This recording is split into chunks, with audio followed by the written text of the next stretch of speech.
At 13 years old, Jennifer Capriati turned professional. At 14, she was already beating some of the best players on the planet and reaching the semi-finals of a Grand Slam. At 16, she stood on an Olympic podium with a gold medal around her neck, having beaten the great Steffi Graf in the final. She was on magazine covers. She had millions of dollars in endorsements before she was old enough to drive a car. Jennifer Capriati wasn't just a rising star, she was, everyone agreed, the future of tennis itself. And then, just a couple of years later, a different photograph of Jennifer Capriati went around the world. Not a trophy, not a magazine cover, a police mugshot. 18 years old, eyes glassy and exhausted, looking like a completely different person arrested on a drug charge. America stared at that image and could barely believe it was the same girl who had been smiling on the cover of every sports magazine. The golden child of American tennis had vanished. And in her place was someone the public didn't recognize at all. But here is what almost nobody understood at the time. The drugs weren't the disease, they were the symptom. What actually broke Jennifer Capriati started years before that mugshot, back when she was still winning, still smiling, still fine. And the way she eventually clawed her way back is even harder to believe than the fall. Stay with me, because this story does not go where you think. Before we go back to the very beginning, subscribe if you want the story's sports history quietly leaves out. Jennifer Capriati was, by any measure, a natural. Coached from the start by her father, Stefano, she was hitting with professionals, while other kids her age were still in middle school. And the talent was undeniable when she turned pro just before her 14th birthday. She reached the final of her very first professional tournament.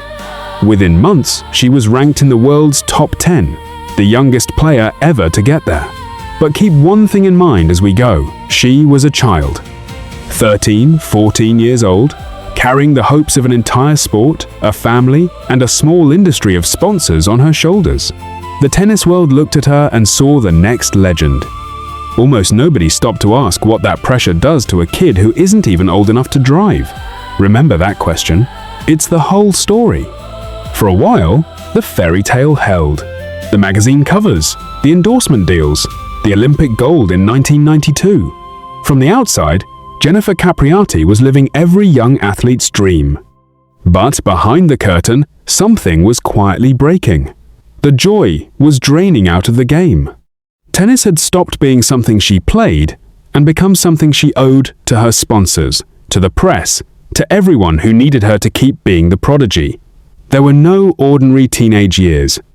No space to just be a normal girl figuring out who she was. She was a brand before she was a grown-up. And slowly, the weight of being Jennifer Capriati, the future of tennis's, became heavier than any opponent she ever faced across the net. By her mid-teens, the cracks were showing. Her results slipped. The smile got harder to fake. And in 1993, she was caught shoplifting a cheap ring, worth about $15, from a mall kiosk. $15 from a girl who had earned millions. It made no financial sense at all, and that's exactly the point. This was never about the ring. It was a teenager who was drowning, sending up a flare that nobody around her fully read. She stepped away from the tour. She started spending time far from tennis, in a very different world. And the pressure that had been building since she was 13 was about to reach the surface in the most public way imaginable. In May of 1994, at 18 years old, Jennifer Capriati was arrested on a drug charge. And it was the photo from that night, the exhausted, hollow-eyed mugshot, that became, for a while, the most famous image of her in the world. Days later, she checked into a rehabilitation program. Think about the whole arc for a second. In barely 4 years, she had gone from the smiling face of American tennis's future to a cautionary tale on the evening news, a punchline, a warning, a story parents told their kids. She was 18. Most people watching assumed that was the end, that the prodigy had burned out for good, and that Jennifer Capriati's story was already over. They were wrong. Because here is the part almost no one saw coming. After years away, years of struggle, of being written off, Jennifer Capriati came back, not as a novelty, as a champion. In 2001, seeded 12th and given little chance, she won the Australian Open, beating the top 3 players in the world along the way.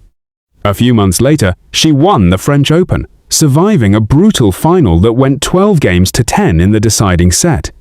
That autumn, she became the #1 player in the world, the ranking everyone had predicted for her a decade earlier, finally hers, on her own terms. She would win 3 Grand Slam titles in all. The girl the world had given up on had come back and conquered the very sport that nearly destroyed her. And this is where most versions of the story stop on the trophy, on the happy ending. But the real story doesn't end there. When injuries finally pushed her away from tennis for good, something came loose again. In her own words, years later, "When I stopped playing, that's when all this came crumbling down. If I don't have tennis, who am I?" The depression she had fought her whole life came roaring back. In 2010, she was hospitalized after an overdose, and she has spoken openly about battling suicidal thoughts. The game had defined her since she was a small child, and without it, she had to face the question nobody had ever let her answer.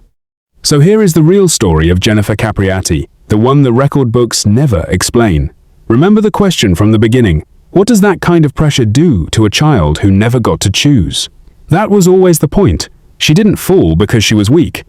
She fell because she was handed a grown-up's life before she'd had a childhood, and then had to figure out, in public, who she actually was underneath the Prodigy. Her comeback wasn't really about trophies. It was the one time the game was finally hers chosen, not assigned. In 2012, she was inducted into the Tennis Hall of Fame, an honor no arrest or headline could ever take away. Today, she lives a quiet life in Florida, far from the cameras that once followed her everywhere. The hardest match Jennifer Capriati ever played was never on a tennis court. It was the fight to become a person, and not just a prodigy, and that's the one that mattered most. So tell me, did you remember how her story really ended? Let me know in the comments. And subscribe, because next time we go behind the curtain on another legend, the world only thinks it knows.